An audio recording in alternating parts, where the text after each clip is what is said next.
దేవుని యొక్క పరిశుద్ధ నామానికి మహిమ కలుగునుగాక. చదువుకుంటున్న వేద భాగము ద్వితీయోపదేశకాండము 30వ అధ్యాయము 19, 20, 21 లేదు కానీ 20వ వచనం సంపూర్ణంగా చదువుకుంటే 3 విషయాలు దేవాది దేవుడు ఇక్కడ ప్రస్తావిస్తున్నట్లుగా ఈ భాగంలో మనకి కనబడుతూ ఉంది. మొదటి విషయం 19వ వచనంలో కనబడుతుంది. ఈరోజు నేడంటే ఎప్పుడండి? ఈరోజు జీవమును, మరణమును, ఆశీర్వాదమును, శాపమును నీ ఎదుట ఉంచి భూమి ఆకాశములను మీ మీద సాక్షులుగా పిలుచుచున్నాను. దేవునికి మహిమ కలుగునగాక. మానవుని దేవుడు సృష్టించాడు. ఇది ఎవ్వరూ కాదనలేని సత్యం.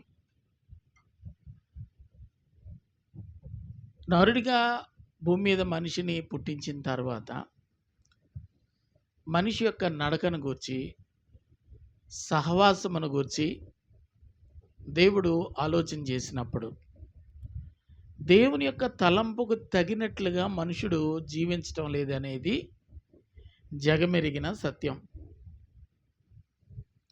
కొన్ని సందర్భాల్లో దేవుడు తను మాట్లాడుతూ విసిగిపోయాడంట మానవుని యొక్క ప్రవర్తనను బట్టి. విసిగిపోవడం అంటే ఒక నిర్ణయానికి వచ్చేసాడు. తాట తీస్తేనే కానీ కుదరదు అన్నట్లు. అలాగే కదా మన భాషలో వాడతాం. నీకు తొక్క తీసేయాలిరా అంటారు చాలామంది, మాట వినని వాడిని. సొంత చేతులతో నిర్మించుకున్న మనుష్యుడు దేవుడు ఆశించినట్లుగా బ్రతికితే కుడివైపున కూర్చుండబెట్టుకోవాలనుకున్న దేవునికి పరాభవం, మానవ నడక, జీవితం దేవుడు ఆశించినట్లుగా లేకపోతున్న సందర్భాన్ని బట్టి బాగా కోపం వచ్చినా ప్రేమమయుడు కనుక ఒక ఛాన్స్ ఇవ్వాలని ఈ 19వ వచనంలో ఒక ఛాన్స్ ఇస్తూ ఉన్నాడు. అదేమిటంటే చదవండి. జీవమును, మరణమును, ఆశీర్వాదమును, శాపమును దేవుడట ఈ 4ంటిని మన ముందర ఉంచాడట. జీవం, మరణం.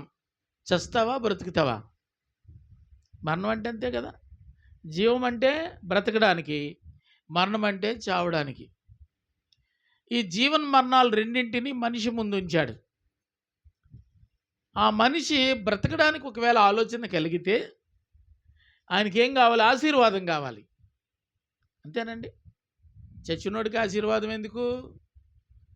మీ ముందు 2 విషయాలు ఉంచాను అంటున్నాడు. 1 జీవం, 2 మరణం. ఏం కావాలి కోరుకు అంటే మరణం కోరుకునేది ఎవరు ఉన్నారు? ఎవరు లేరు. ఏం కోరుకుంటారంటే జీవం కోరుకుంటారు. జీవం అంటే బ్రతుకు. మరి బ్రతికేవాడికి ఏం కావాలి? ఆశీర్వాదం కావాలి. ఇప్పుడు ఆశీర్వాదాన్ని ఉంచాడు. బ్రతికి ఈ ఆశీర్వాదాన్ని పొందుకుంటావా? బ్రతికి పూర్వంలాగే మరలా వెనక్కి తిరిగిపోయి శాపాన్ని పొందుకుంటావా? అర్థమవుతుందా?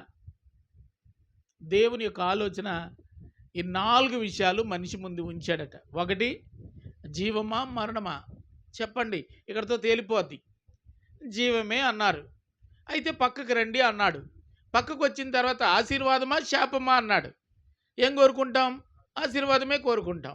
మరి శాపాన్ని ఎందుకు ఉంచాడు అంటే వీడికి గడచిన కాలంలో బ్రతికిన బ్రతుకు లోక సంబంధమైన బ్రతుకు, దేవుడు మెచ్చే బ్రతుకు కాదు. ఇది దేవునికి ఇష్టమైన బ్రతుకు కాదు. కాబట్టి వాని క్రియలను బట్టి మనుషుడు మరణానికి పాత్రుడైపోయాడు. ఎఫెసీయులకు రాసిన పత్రిక 2వ అధ్యాయంలో కనబడుతూ ఉంటుంది. అపరాధముల చేతను, పాపముల చేతను చచ్చిన స్వభావం మనిషిది. అలాగే బ్రతికి చస్తావా, మారి బ్రతుకుతావా? బ్రతుకుతాను అన్నాడు అనుకోండి. బ్రతికేవాడికి ఏం కావాలి? ఆశీర్వాదం. ఆశీర్వాదం కావాలంటే ఏం చేయాలి?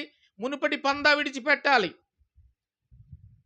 ఆ దినాల్లో దేవుడు ఆ అజ్ఞాన కాలంలో చూసి చూడనట్టుగా విడిచిపెట్టాడు. ఇప్పుడు అన్ని దేవుడు ఆలోచన చేస్తున్నాడు. నీకేం కావాలి? మారేవా? మారితే ఆశీర్వాదం, మారవా శాపం.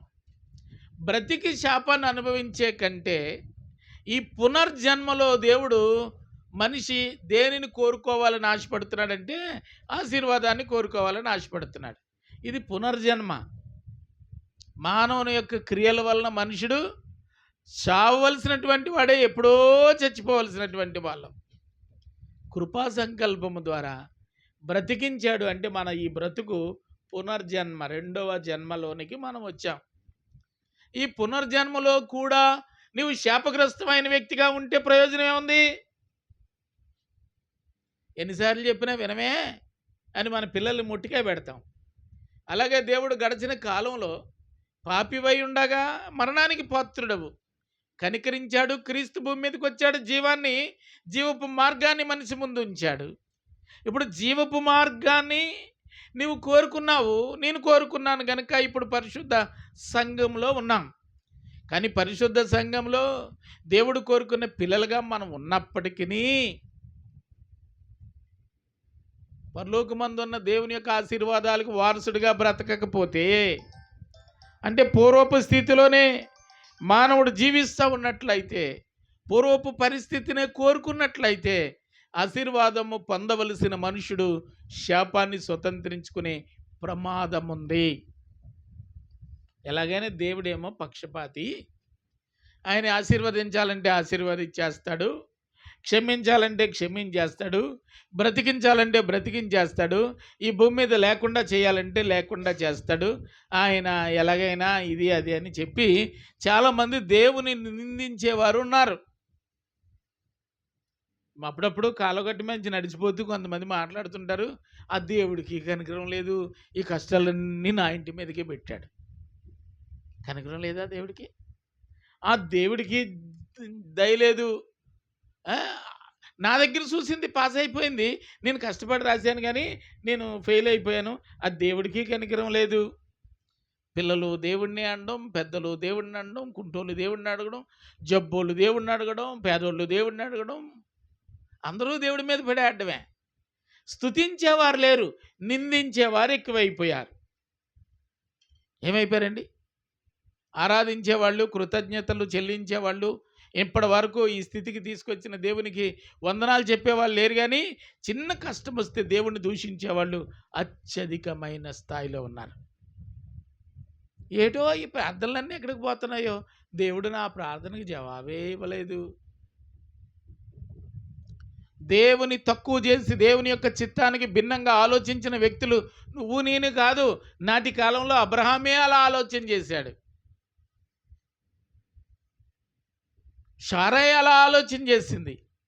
వారి ఆలోచనలు దేవుని యొక్క ఆలోచనకి భిన్నంగా ఉన్నాయి కనుకనే హాగరు రంగంలోనికి వచ్చింది. భయంకరమైన ఒక జాతి భూమి మీదకి పుట్టుకొచ్చారు. దేవునికి వ్యతిరేకంగా దేవుని యొక్క కార్యాలని, అవును ప్రభు ఆ చిత్తము నీ దాసుడనైన నా జీవితంలో జరిగించని ప్రార్థన చేసేవాళ్ళు లేరు. సనిగే వాళ్ళు ఉన్నారు, తిట్టేవాళ్ళు ఉన్నారు, దొరకలేదు. కానీ జుట్టు పట్టుకుని అధపాతాలానికి తొక్కేద్దామనుకున్న మానవ జాతి దేవుని ఈ నింద ఆయన మీద వేసుకోకూడదనే, ఈ తీర్పు ఆయన అన్యాయపు తీర్చాడని ప్రజలు అనుకోకూడదనే అప్పుడప్పుడట నీట మునిగి చచ్చిపోయిన వాళ్ళ దగ్గరికి వెళ్తామంటమ్మా. అక్కడ చేరిన వ్యక్తులు మాట్లాడుకుంటారు, గంగమ్మ తల్లి ఆ నింద తన మీద వేసుకోలేదు, ఒడ్డుకు తోసేసింది. అంటే ఇలా మనుషులు అన్యాయంగా ఏదో ఒక విధమైనటువంటి పదం దేవుని గురించి మాట్లాడతారని ఎరిగిన దేవుడు ఇప్పుడు ఏం చేశాడట? ఈ జడ్జిమెంట్ నేను ఇవ్వడం కాదు, ఈ జడ్జిమెంట్ ఇవ్వడానికి ఆయన ఎవరిని పురమాయించాడు అంటే ఈ భాగంలో మనం చదువుతున్నాము, ఆకాశమును భూమికి ఈ బాధ్యతలు అప్పగించాడు. నా కష్టాలకి తగిన ప్రతిఫలం రాలేదంటే ఆకాశము భూమి చెప్పవలసి వస్తే చెబుతుంది, నువ్వు స్థిరంగా ఉంటే నీకు ఎందుకు వస్తుంది ఈ బాధ? ఎవరు చెప్తారు? దేవుడు చెప్పడానికి లేదు ఇక్కడ. దేవుడు తప్పుకున్నాడు. ఎవరికి అప్పగించాడు చెప్పండి? నా దేవుడు చూడటం లేదులే అనుకున్న మూర్ఖులారా, దేవుడు చూడనవసరం లేదు. నీవు నిలుచున్న భూమి నీ మీద సాక్ష్యం ఇవ్వడానికి సిద్ధంగా ఉంది. ఎవ్వరూ నన్ను గమనించలేదు అనుకుంటున్నటువంటి వారు చాలామంది ఉన్నారు. పైన ఆకాశము నీ మీద సాక్ష్యము పలకడానికి దేవుడు సిద్ధముగా ఉంచాడు. నువ్వు దేవునికి భయపడతావో లేదో నాకు తెలియదు, కానీ ఖచ్చితంగా నిన్ను గురించి సాక్ష్యం చెప్పడానికి నీ పాదాల కింద ఉన్నటువంటి భూమి, నీ నెత్తి మీద ఉన్నటువంటి ఆకాశము నీ కొరకు సాక్ష్యం ఇవ్వడానికి సిద్ధంగా ఉన్నారు. ఈ మధ్య కోర్టు సమస్యలు చాలా మా దగ్గరికి వస్తూ ఉన్నాయి. ప్రార్థనలు చేస్తున్నాం. ఈ కోర్టు సమస్యలు ఎప్పటికీ తేలకపోతే కారణం ఏంటనంటే, కొంతమంది చెప్తున్నారు లాయర్ అమ్ముడైపోయాడు, సాక్షులు అమ్ముడైపోయారు, అందువల్ల ఈ కేసు తప్పుదోవలో పట్టేసి సంవత్సరాల తరబడి మేము ఈ కేసుని ఎదవలసి వస్తుందని చెప్తున్నారు. ఈ భూమి మీద ఉన్న నువ్వు నేను పెడితే పెళ్లికి వరతాం, పెట్టకపోతే చావుకు వరతామేమో, కానీ మనకు మేలు కలిగితే ఒకలాగా, మేలు కలగకపోతే మరొకలాగా మాట్లాడతామేమో, కానీ వాడు మన కులపోడైతే ఒక రకమైన జడ్జిమెంటు, పరాయోడైతే మరొక రకమైన జడ్జిమెంట్ ఇస్తామేమో, కానీ వీడి వల్ల భవిష్యత్తులో ఏదైనా నాకు మేలు జరుగుతుందంటే ఏదో ఒక రకంగా వాళ్ళకి భుజం కాసేయడం, కానీ ఇవన్నీ లోకంలో ఉన్నటువంటి వ్యక్తులు చేసే పని. దేవుని వాక్యం చెప్తుంది, ఇక నువ్వు పెట్టే తాయిలాలకి కక్కుర్తి పడేవి కాదు, నువ్వు నిలుచున్న భూమి, నీ పైనున్న ఆకాశం. నా భర్త చూడట్లేదులే, ఎన్ని ఆశాలు వేసినా పర్వాలేదు. మా నాన్న చూడటం లేదులే, ఎన్ని ఆశాలు వేసినా పర్వాలేదు. మా అమ్మ చూడటం లేదులే, ఎన్ని ఆశాలు వేసినా పర్వాలేదు. ఎవరు చూడకుండా ఉండరు అంటే నీ క్రిందున్న భూమి, పైనున్న ఆకాశం. పాస్టర్ గారు ఎప్పుడో సాక్ష్యం ఒక ఉదాహరణ చెప్పేవారు. స్కూల్ పుస్తకాల్లో కూడా ఉన్నట్టుంది ఆ మాట. ఏంటంటే, భూమట నక్కకి కందిగింజ అప్పిచ్చిందంట. ఏమండి? కందిగింజ ఏది నా కందిగింజ అంటే, చిడుగోమలు పోయిందంటే ఈ నక్క. కొత్తూరులో భూమి అడుగుతుంది, చిడుగోమలు పోతే తప్పించుకుంటానని. చిడుగోమల్లో కూడా భూమి అడుగుతుందంటే ఏది నా కందిగింజ. అబ్బాయి ఇలాగైతే కుదరదు, వేములు ఇప్పుడు వెళ్ళిపోదామని. అక్కడ కూడా ఎక్కడా భూమి ఉంది, ఇది ఎక్కడికి పరిగెట్టినా సరే భూమి దాని కాళ్ళ కింద ఉంది కాబట్టి భూమి అడుగుతూ ఉంది. అప్పుడు నక్క విపరీతమైన తెలివితేటలు ఎక్కువైపోయి ఒక కందిశీలోకి వెళ్ళి కందికోయి తీసుకొని తన కంట్లో ఇలా బుడి చేసుకుందంట. మరలా భూమి అడిగిందంట, నా కందిగింజ సంగతి ఏంటని. అప్పుడు నక్క అన్నదంట, ఆగాగు, అత్తమాన కందిగింజ నన్ను అడుగుతున్నావు, నువ్వు 2 కళ్ళు ఉన్నదానికి ఇచ్చావా, 1 కన్ను ఉన్నదానికి ఇచ్చావా అని అడిగిందంట. నేను 2 కళ్ళు ఉన్నదానికి ఇచ్చాను అని చెప్పిందంట నక్క. అయితే నాకు సరిగ్గా చూడు, ఒక్కనే ఉంది, నీకు నాకు బాకీ లేదనిందంట. తొండర తెలివితేటలు దేవుడి దగ్గర పనికిరావు. అర్థమైందా? తప్పించుకోవడానికి ఒకవేళ నక్క తన నేత్రాలు పొడుచుకుందేమో కానీ, తప్పించుకుందేమో కానీ సర్వశక్తిమంతుడైన దేవుడు నియమించిన సాధనాలు భూమి, ఆకాశము, తరతరాలు మానవుడిని కనిపెడుతూ మానవుని గుర్చిన సమాచారాలు దేవునికి అందివ్వడానికి దేవుని చేత నియమించబడిన సాధనాలుగా ఉన్నాయి. నువ్వు తోటలో తిరుగుతున్నావా, ఏట్లో తిరుగుతున్నావా, కాటిలో తిరుగుతున్నావా తెలియదు, కానీ నీ భర్త చాలా మంచోడు, నువ్వు మంచిదేనని అని అనుకుంటున్నాడు. నీ భార్య చాలా మంచిది, నువ్వు మంచోడు అని అనుకుంటుంది. కానీ నువ్వు మంచోడువో చెడ్డోడువో దేవుడు సింహాసనం అందు కూర్చుని ఆయన కూడా చూడకపోవచ్చునేమో, కానీ ఆయనకి సమాచారం అందించే ఆయన పనివారు, ఆయన చేత నియమించబడిన పనివారు క్షేమంగా భూమి మీద పనిచేస్తున్నారు. జాగ్రత్త పడాలా, భయపడాలా, పర్లేదా? ఎవరికి భయపడాలి? ఇప్పుడు ఎవరికి భయపడాలి చెప్పండి, చెప్పండి రా. దేవునికా? అబ్బే దేవునికి భయపడక్కర్లేదు, ఆయన కరుణామయుడు, దయామయుడు. ఈ సాక్ష్యం చెప్పడానికి వీళ్ళు బతుకున్నారు. నువ్వు సాక్షుల్ని చంపలేవు, సాక్షుల్ని మోసం చేయలేవు, ఆకాశాన్ని నువ్వు మభ్యపెట్టలేవు, భూమిని నీ వైపు తిప్పుకోలేవు. అక్షరాల నిన్ను గూర్చి సాక్ష్యము పరలోకానికి ఇవ్వడానికి దేవుడు నియమించాడు. కాబట్టి భూమి ఆకాశములకు నీవు భయపడాలి. ఎందుకంటే వారు నీ మీద చెడ్డ సాక్ష్యం పలకడానికి నీకంటే దీర్ఘాయుష్మంతులుగా దేవుని చేత నియమించబడి సదాకాలము పనిచేస్తూ ఉన్నారు. భయపడాలా లేదా? ఇప్పుడు చెప్పండి, ఎవరికి భయపడాలి? అమ్మ, పిల్లలు ఎవరికి భయపడాలి? స్కూల్లో ఉన్నానండి, టైల్స్ వేసారండి, భూమి చాలా అందదండి, నేను ఏమి రాసినా స్లిప్పులు రాసినా భూమికి తెలదలండి, కుదరదు. ఆకాశం, కిటికీలోంచి వంగి తొంగి చూసే ఆకాశం. జాగ్రత్త సుమి, దేవుడు నియమించిన నియమావళి నుంచి నీవు తప్పించుకోవడం అసాధ్యం. ఒక్కటి మాత్రం సాధ్యం, అదేదో తర్వాత చెప్తాను. రెండవ మాటగా 20వ చరణంలో కనబడుతున్న మాట ఏంటంటే, నీ పితరుడైన అబ్రహాము, ఇస్సాకు, యాకోబులకు ఆయన ప్రమాణం చేసిన దేశంలో మీరు నివసించున్నట్లు.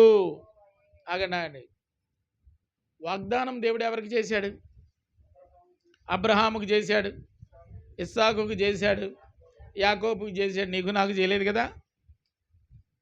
వాగ్దాన భూమిలో ఎవరు ప్రవేశించారు?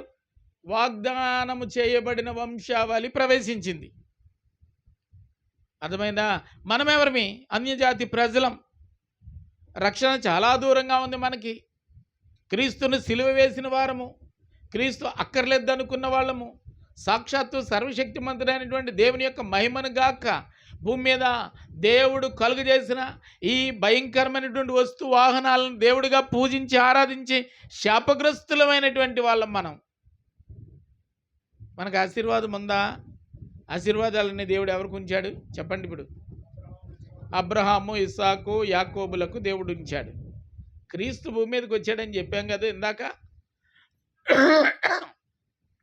వచ్చినటువంటి ఆయనట ఆ ఆశీర్వాదం అబ్రహాము ఏదైతే పొందుకున్నాడో, ఇస్సాకు ఏదైతే పొందుకున్నాడో, యాకోబు ఏదైతే పొందుకున్నాడో అదే ఆశీర్వాదం నీవు పొందుకోవడానికి అని రాయబడి ఉంది. దేవుని యొక్క కనికరం ఎంత గొప్పది, దేవుని దయ ఎంత గొప్పది.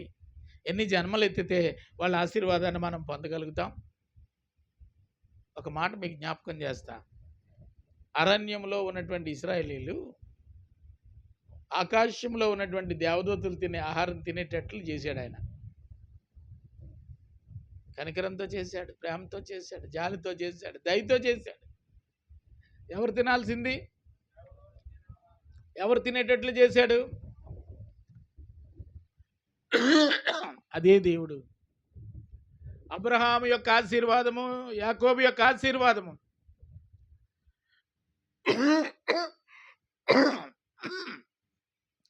ఇస్సాకు యొక్క ఆశీర్వాదం ఎన్నిక లేని నీవు నేను పొందేటట్లు దేవుడు ప్రణాళిక రూపొందించడం ఎంత గొప్ప భాగ్యమో. నమ్మితే మనం దేవుని స్తుతించకుండా ఉండలేం. గట్టిగా స్తోత్రం చెప్దామండి.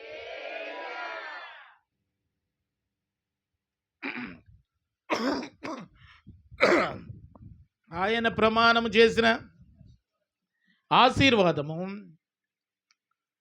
ఆయన చదవంటారా? మీరు ప్రవేశించినట్లు.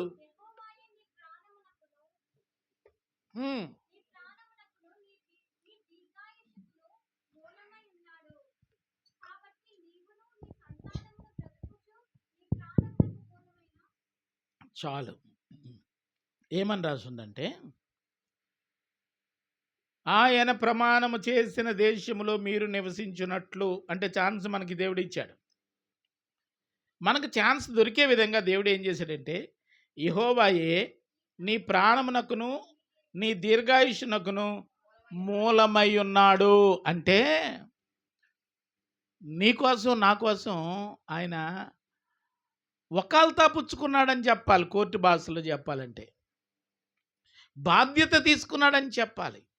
అది స్వతంత్రించుకునేటట్లు అది నీకు అందే విధంగా ఉండటం కొరకు మరొకరిని పురమాయించలేదు. ఇందాక సాక్షులుగా ఆకాశమును భూమిని పురమాయించినటువంటి ఆయన అబ్రహాము, ఇస్సాకు, యాకోబుల యొక్క ఆశీర్వాదం నువ్వు పొందడం కొరకు, నీకు అందడం కొరకు మరొకరిని ఏర్పాటు చేయలేదు. ఆయనే మూలమై నిలిచి ఉన్నాడట.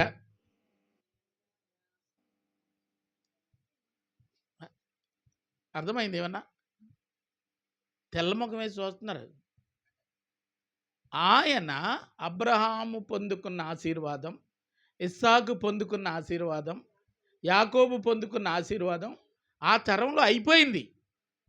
ఈ తరంలో మనం పుట్టాము, పెరిగాము, క్రీస్తు గురించి విన్నాము, నమ్మాము. ఆ రోజు వాళ్ళకిచ్చినది ఈరోజు నీకివ్వడానికి దేవుడే బాధ్యత తీసుకొని నిలుచున్నాడట.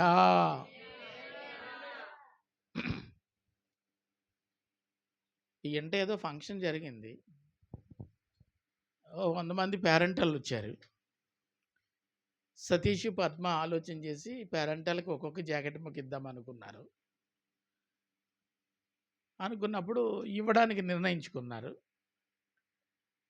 నిర్ణయించుకున్నది వాళ్ళే కదా. ఈ కట్ట పట్టుకెళ్ళి నల్లటోళ్ళకి ఎవరికో ఇవ్వలేదు. ఇస్తే ఒకవేళ కొందరికి నేను ఇస్తానేమో, కొందరికి నేను ఇవ్వనేమోనని ఈ బాధ్యత ఎవరు తీసుకున్నారంటే ఆ దంపతులు ఇద్దరే తీసుకుంటే అందరికి అందుతుందా లేదా? వాళ్ళ ఉద్దేశం నెరవేరుతుందా లేదా? అలాగనే సర్వశక్తిమంతుడైన దేవుడు ఆనాడు ఆ భక్తులు పొందిన ఆ కృప ఈనాడు అయోగ్యులమైనటువంటి నీవు నేను కూడా పొందడం కోసం మనకి పంచిపెట్టడానికి ఆయన నిలుచున్నాడంట. అయినా మనకి స్తోత్రాలు. మనం ఎలా అయిపోయామంటే తిమ్మిరెక్కిపోయి శరీరాలు చలనం లేని మనకింత కృప దాచినా సరే మనం స్తోత్రం చెప్పలేకపోతున్నాం. ఏ రోజు అటండి? ఆ రోజు అబ్రహాము పొందిన ఆశీర్వాదం నీకు, ఇస్సాకు పొందిన ఆశీర్వాదం నీకు, యాకోబు పొందిన ఆశీర్వాదం నీకు దేవుడు ఇవ్వడానికి నీ కొరకు నిలిచి ఉన్నాడు. ఇది 2వ వచనంలో మనకు కనబడుతున్నటువంటి మాట. అర్థమైందా? ఇప్పుడు నువ్వు ఖచ్చితంగా అబ్రహాము, ఇస్సాకు, యాకోబులు అనుభవించిన ఆ గొప్ప వైభవము ఖచ్చితంగా నీవు అనుభవిస్తావు. ఎందుకంటే నీకు ఇచ్చేవాడు ఆయనే. ఆయన నీ ముందర అంతటి స్థాయిలో ఉండి అంత గొప్ప భక్తులు పొందిన ఫలము ఏ విధమైనటువంటి శ్రమ లేకుండా నువ్వు పొందడం కోసం నీ కొరకు అనుగ్రహించిన దేవదేవునికి మనపూర్వకంగా మనం స్తోత్రాలు చెల్లించాలి. ఇక 3వ వచనమని ఇక్కడ మనం చెబుతున్నాము, రాయలేదు కానీ 20వ వచనంలోనే కంటిన్యూషన్గా, కాబట్టి నీవును నీ సంతానమును బ్రతుకుచు నీ ప్రాణమునకు మూలమై ఉన్న నీ దేవుడైన యెహోవాను ప్రేమించాలి, వాక్యాన్ని వినాలి, ఆయనను హత్తుకోవాలి. కోరుకొని నువ్వేం చేయాలంటే ప్రార్థన చేయాలి. రాయబడిన మాట ఇలా కనబడుతుంది, నీవు నీ సంతానము దేవుడు రూపొందించిన ప్రణాళిక స్వతంత్రించుకునేటట్లు నీ ప్రాణానికి మూలం అంటే అర్ధాయుష్తో చచ్చిపోకుండా దీర్ఘాయుష్తో బ్రతికి ఉండడానికి కారకుడైన దేవునిని అని రాస్తుంది ఇక్కడ. దేవుడైన యెహోవాను నువ్వేం చేయాలంటే, దేవుడైన యెహోవా ఎవరటండి? నీ ప్రాణానికి మూలం. ఈరోజు చాలామంది దేవుడు మాకు అక్కర్లేదు అంటారు, ఆయన కుమారుడు అక్కర్లేదు అంటారు. ఆయన కుమారుని గురించిన వాక్యాలు ఎక్కడెక్కడ ఉంటే ఓడబికేస్తున్నారు. ఎవరైనా చనిపోతే ఆ ఇంటివారు సమాధికి పిలిచినప్పుడు ఈవిడితో ఈ భక్తి ముగిసిపోయిందండి, ఈ బైబిల్ మీరే పట్టుకుపోండి అంటున్నారు చాలామంది. దేవుడంటే ఇక్కడ వాళ్ళకి అర్థం కావటం లేదు. దేవుడంటే నీ ప్రాణానికి మూలం. ఈ భూమి మీద ఉన్న ప్రతి మనిషి యొక్క ప్రాణానికి మూలమై ఉన్న దేవునిని నువ్వు ఎలా సేవించాలో ఇక్కడ రాయబడి ఉంది. 1 వాక్యం వినాలి. వాక్యం అయిపోయిన తర్వాత ఆరాధనకు రావడం కాదు, వాక్యము వినాలి. ఇంకోటి ఏంటండి? ఆయనను ప్రేమించాలి. గడ్డం పెరిగిన వాళ్ళు ఉన్నారు, రాళ్ళు విసిరి కొట్టాలని అవమానపరచాలని భావించిన వారు ఉన్నారు.